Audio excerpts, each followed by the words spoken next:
My name's Forrest Gump.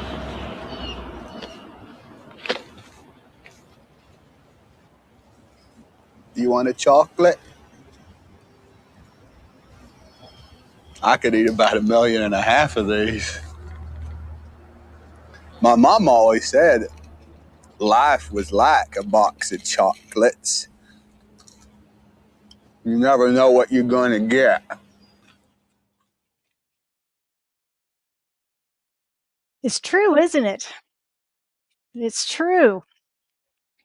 We plan, we plan, we plan, we dream, but we still don't really know what tomorrow will bring. We don't know what's around the next corner on the path. Life can be unpredictable.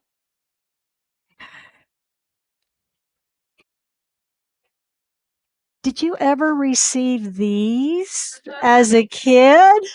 Yeah. These will be up front after service for you.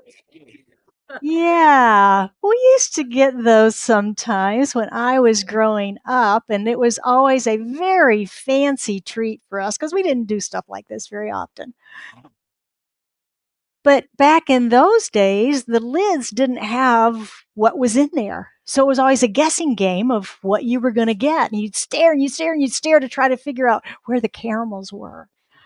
But sometimes you got the orange filling fluffy stuff instead, or whichever one you didn't like. But you never knew until you took that first bite, right? You never knew until you took the first one. And sometimes it was wonderful, and sometimes it wasn't. My message today is life is like a box of chocolates. And we're celebrating mothers. Happy Mother's Day, everyone. And we're celebrating chocolates as we explore how life unfolds by design or by default, depending on what's inside of us. The beliefs, the stories, what we think we know, who we think we are, determines how life unfolds. And today I want to talk about stories. We all have them. Yes? No? Yes, we all have stories. And they are our interpretation of how life happens through us and to us. They're also precedents, if you will, of what we have established for how our life works and how our life will work in the future. Remember, precedence in legal terms is a prior case law, where some judge ruled on something, and we can use that in our case as validation for what is true and right. And we do the same thing in our minds. We set our own precedents through life experiences and through the stories we make up about those. Now, some of these are really good, right? Some of them are really good. I touched a hot stove a long time ago and I got burned really bad. So if I touch a hot stove again, I'm going to get burned really bad. That's probably something good to know, right? That's a good thing to know.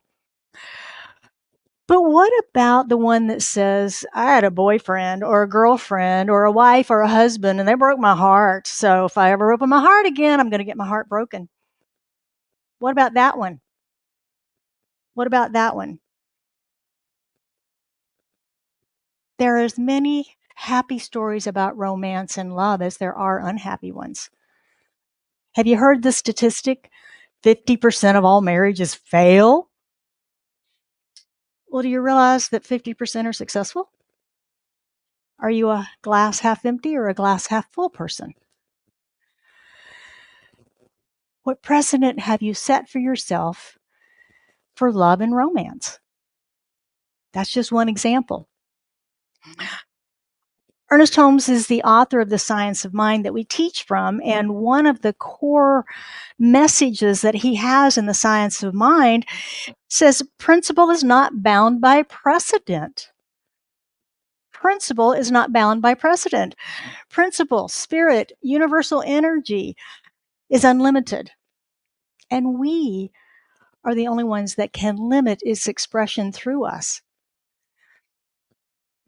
Now, life is unpredictable simply because there's so many of us, and each and every one of us has been given the gift of choice and free will.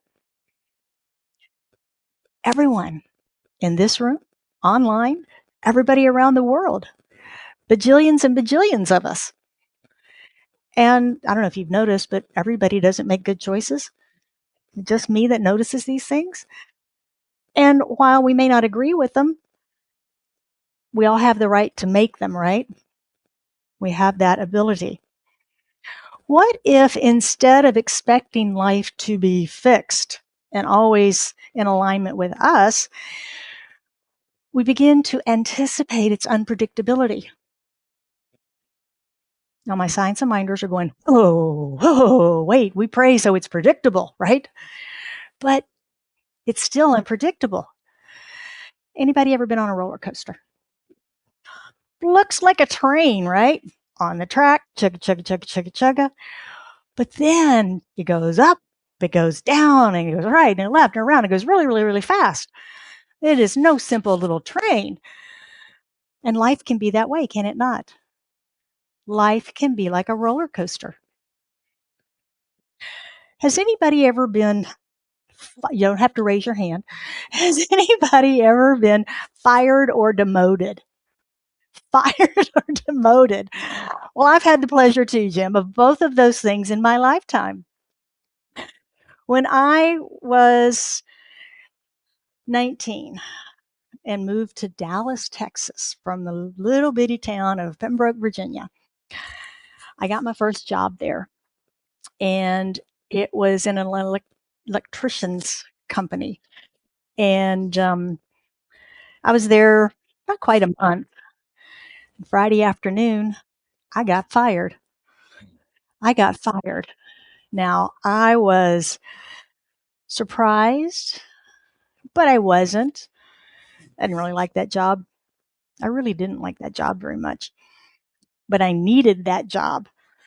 And the firing was very unexpected and very scary. And I felt very uncertain about life in that moment. Later in my career, after I got into the jewelry business, it was right after the Christmas holidays, and it had been hectic and a lot of long hours. At least back in those days, it was 12 hours, 7 days a week kind of thing. And after the holidays, I took a vacation, about 2 weeks, and went away for a nice vacation. I came back all refreshed and ready to go with ideas I was ready to begin to implement in the store.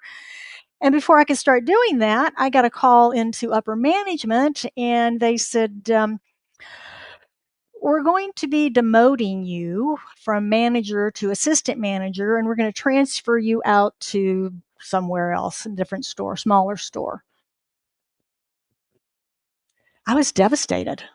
I had plans for growth and expansion and all this wonderful stuff, and I got surprised with the demotion. So later on, I replaced that supervisor and took over all the stores in Dallas, but that's a different story for a different talk. Anyway, my point is that life can present us with unexpected situations that leave us feeling uncertain, that leave us scared. And scared is part of living, isn't it? We try to teach ourselves how not to be scared, but being scared happens. The important thing about any of this stuff that happens to us is how we deal with it, right? It's always, always, always how we deal with it. Do we let the negative situations define us as failures or as fighters? As failures or as fighters? Getting fired from a job did not mean that I was worthless and now would be fired from every job in the future that I ever tried to take. Unless that's the story I told myself, right?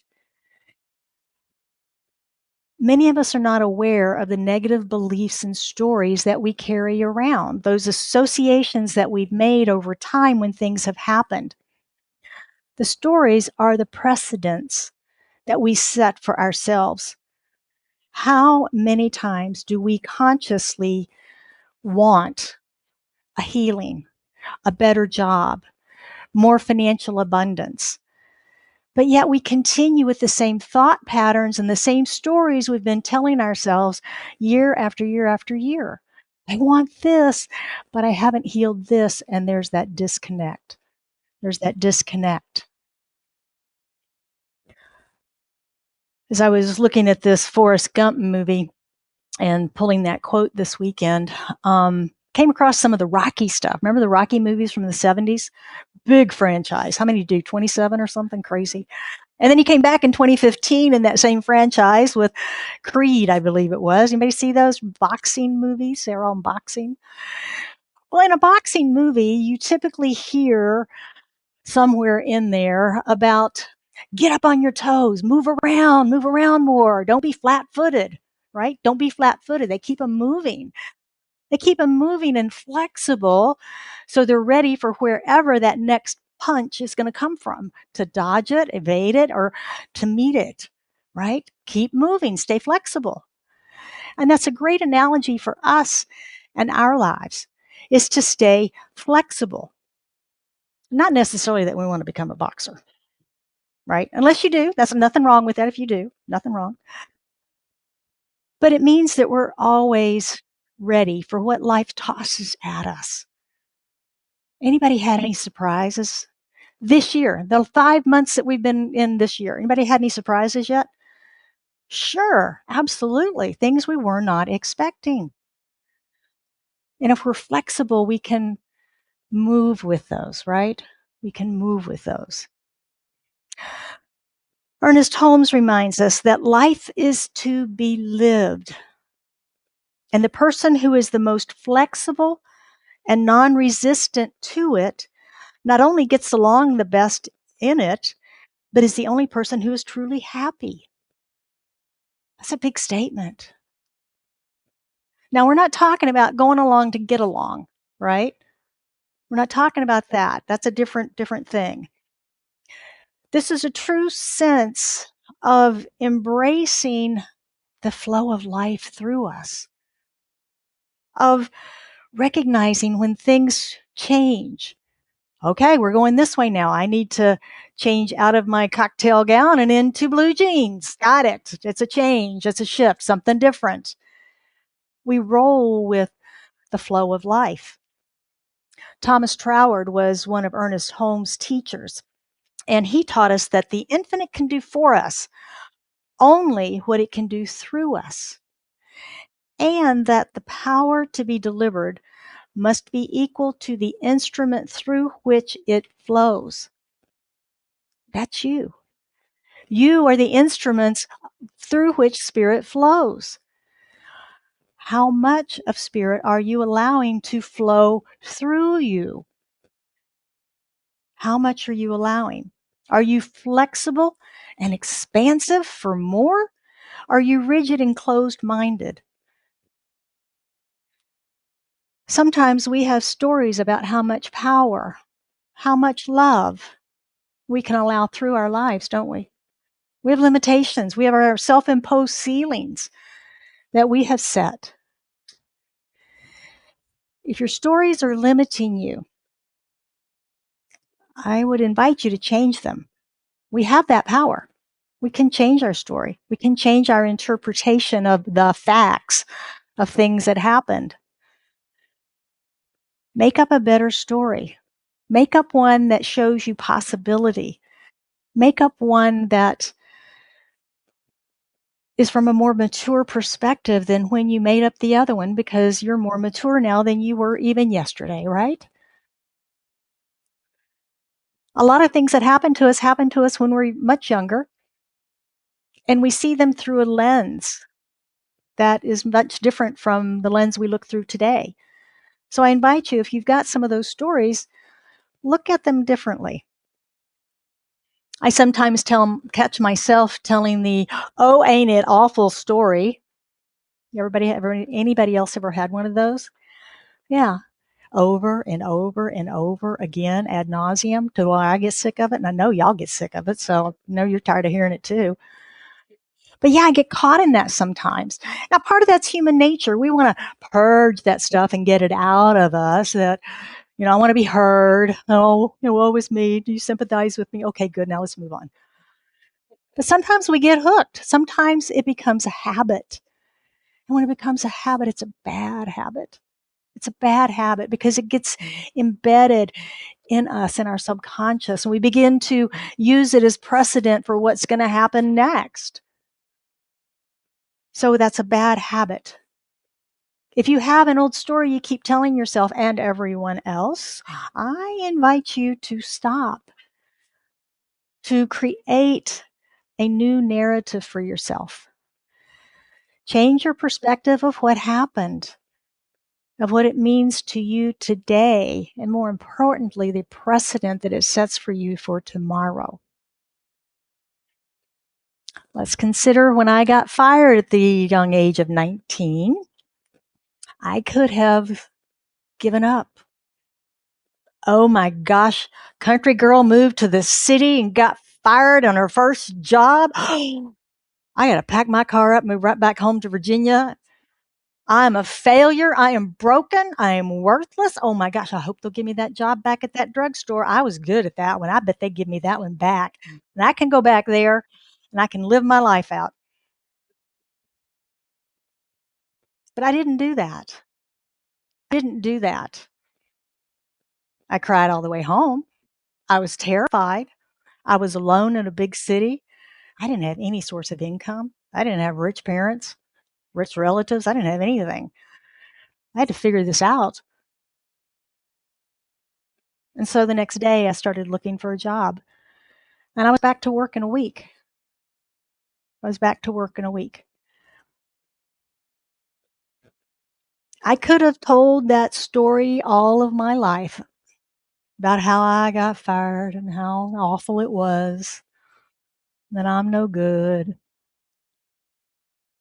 But instead, it's become one of the funniest moments of my life, of my employment history, is the day I got fired. And the day that I realized that I was not a very good secretary and that there were other opportunities ahead of me, a different life for me. Thank you, God, because my life has unfolded wonderfully. It's something that I'm grateful for. It's something that I'm grateful for, that I learned that early on. So, what seemingly negative thing in your storybook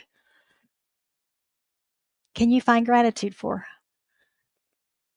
How can you change it? How can you shift it? Where can you find the humor in that story? If you've been around a while, you know we send that newsletter out every Saturday morning. Everybody's subscribed, right? Everybody gets it and reads it, top to bottom. Okay, good. So yesterday you saw the prosperity corner. It's one of the last things that's in there. It's down the bottom. And every week I have a quote and I write a little blurb about prosperity principles for us to take into our weekly practice. And yesterday I found a quote by English author T. Horlick Jones.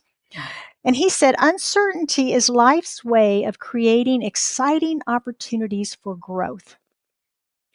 Now, if you read that little blurb I wrote yesterday, I told you about ministerial school and how when the unexpected showed up for us during school and events and things happened, we had a little saying that it was another friggin' opportunity for growth. But that was tongue in cheek because we knew that in that opportunity was a gift. It may be dressed up like a challenge, wrapped in a black bow or whatever, but it was a gift from Spirit for our expansion and growth in that sacred yes that we had said to our calling. It can be challenging for us to look at uncertainty, whether it's in our health, whether it's in the political climate of the world, rising prices, the financial markets a little bouncy. It can be challenging to see from the perspective of opportunity rather than through the eyes of fear? What might be possible if we could? What might be possible if we looked at the uncertainty, if we looked at the unpredictable through the eyes of possibility? How much stress could we relieve off of ourselves? Can we look at a health challenge as a wake up call from our body saying, hello, please take better care of me? Please feed me better. Give me more hydration. Move me once in a while. Can we look at it that way rather than woe is me? Can we develop a perspective of the temporary nature of everything? If we look at our lives on the time spectrum of the world of time, that's our life. 100 years, 120 years, that's our life. It is such a blip in time, and everything is temporary, and we see it all around us in nature. We see the leaves come and go. We see the flowers bloom and stop blooming. We see the grass grow. It's constantly changing. Everything is temporary, including ourselves, right? Including ourselves. So when we can develop that, we can begin to think this too shall pass. This too shall pass, not as a way of resignation and defeatism, but as a way of recognizing it really will pass and it really is temporary. Now, we've all felt disappointment at times, yes? That's normal. That's normal to feel disappointed. But if we can learn to lean into the tools and the practices that we have, this beautiful spiritual toolbox that we've built here at Scottsdale CSL, we can begin building the bridges between our feelings of uncertainty and seeing those possibilities. Because that's what we're doing, right? We feel uncertain, but we want to get over here to possibility, so we need to bridge that. And we can do that with the spiritual tools that we teach. When we do, we'll better digest it all, the good, the not so good, as we embrace the unknown and savor everything. Because all of it is spirit expressing through us, right? Becoming more flexible, grateful, and adaptable helps us to begin to experience life as our favorite box of chocolates. Everything the favorite one, right? And when that occasional unexpected flavor shows up, we are so already filled up and abundant, feeling with faith and spirit and trust better stories. We can simply toss that away and pick another one. This week, I invite you to open to life and its abundant variety. So let's look at some spiritual practices to help us in designing our life this week. We're going to talk about four concepts we talked about this morning: unpredictability, flexibility, gratitude, and dealing with disappointment. Unpredictability. Life is not failing us when our plans change, when things are different, when surprises happen or circumstances shift, right? I know it can feel like life's out to get us when those things happen, but truly it's not. Unpredictability is part of the creative nature of life. The only constant is change. So our affirmation for unpredictability is, today I meet the unknown with curiosity. I love that affirmation. Today I meet the unknown with curiosity. Flexibility is not weakness. Spiritual strength is expressed through openness and adaptability and a willingness to grow beyond our stories. Each day, I invite you to hold on now. Release the need to control outcomes. Okay? We're not control freaks. Don't sweat. It's okay. It's okay. We can do this. We can do this. Let someone else choose. Consciously let someone else choose and then agree with them. Intentionally change your routine. Intentionally change your routine. Write with the wrong hand for an hour. Change your routine and listen without preparing your response. I'm bad about this. My mind will wander when somebody's talking. Not you people, of course, not you. Nobody in this room. Other people. But sometimes that happens, and I have to consciously bring myself back to being present, and not thinking about what I'm going to say, but listening, active listening. And number 3 is gratitude. Actively look for the unexpected gifts every day. They can be large or they can be small. Maybe it's a meaningful conversation with someone where it opens your heart or it opens their heart. Maybe it's an unexpected opportunity, right? Something comes to us. Perhaps it's a moment of beauty. I think I've shared before that my neighbor across the street has bougainvillea up on their wall. And this morning, as I was preparing, I just noticed them. I can see them just over the angle of my courtyard wall, is their walls across the street. But it's this massive wall of fuchsia that is just so beautiful. And I just get mesmerized by it because it is so pretty and so beautiful. And I get lost in that moment and just feel that gratitude that I'm not looking just at a plain brown wall. I've got this beautiful bougainvillea there. So pay attention to those moments of beauty. Maybe it is receiving extra time. An appointment cancels and you get extra space. That happened to me on Friday. I felt so grateful. Maybe it's extra money or savings. You get something on sale. Yay. Perhaps it's kindness from another person. Do we pause when somebody opens the door for us and say thank you? When someone does a kind deed, do we pause and really appreciate that? And that sudden insight or feeling of peace. So many times I hear stories of, it just came to me out of the blue. I was talking with a lady Wednesday night at a chamber event that I was at, and she was talking about the name of her company, and it was an unusual name. And she shared with me that she had been working, trying to come up with a name, couldn't do it, and was doing something else. And her dog was there, and she's talking to her dog, and she's cooking or whatever. And she said, out of the blue, all of a sudden, it came to me. I forget the name of the company, but it was her dog's name, and it was a Hawaiian name, and it means life everlasting or something. I don't remember all the details, and I'm sad about that, but I remember the experience was out of the blue. And to pause in those moments when we get those insights in gratitude. So your evening affirmation there is the universe constantly supports, surprises, and blesses me. Support, surprise, and blesses me. And the 4th one is the disappointments. Not every chocolate in the box is going to be our favorite, right?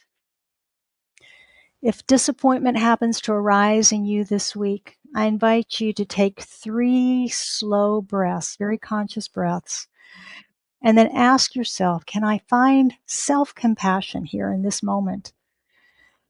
And can I trust that this too shall pass? This disappointment, this pain, this heartache, this too shall pass.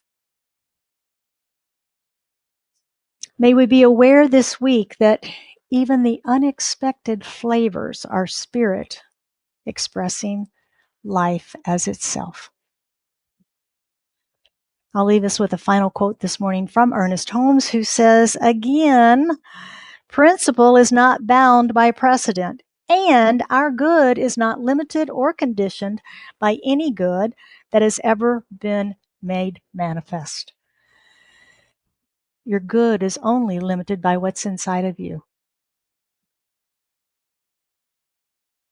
And so it is. Happy Mother's Day, everyone.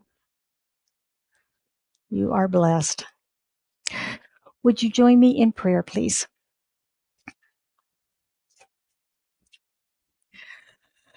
As we turn within, we just set aside the chaos and the noise of the external and just breathe within. recognizing that this is the place of power, this is a place of one, this is a place of love, this is a place of spirit. It is the Holy of Holies within us. It is that which is infinite, greater than anything we can describe. It is a feeling. It is source essence. It is infinite love pressed down to overflowing, unconditioned and unconditional. It is that which has created the smallest and the largest and everything in between. And it expresses in, through, and as all of its creation, experiencing life through that creation. And that is each one of us, created in the likeness and the image of this infinite love and presence from the one substance and the one source. We are one in the one, united in the wholeness and the presence of spirit, of each other, and of all beings on this planet.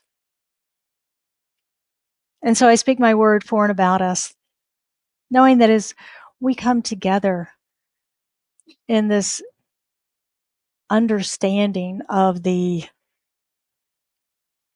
movement of life, the flow of life, and the unpredictability in the system because of the free choice and free will we've all been given.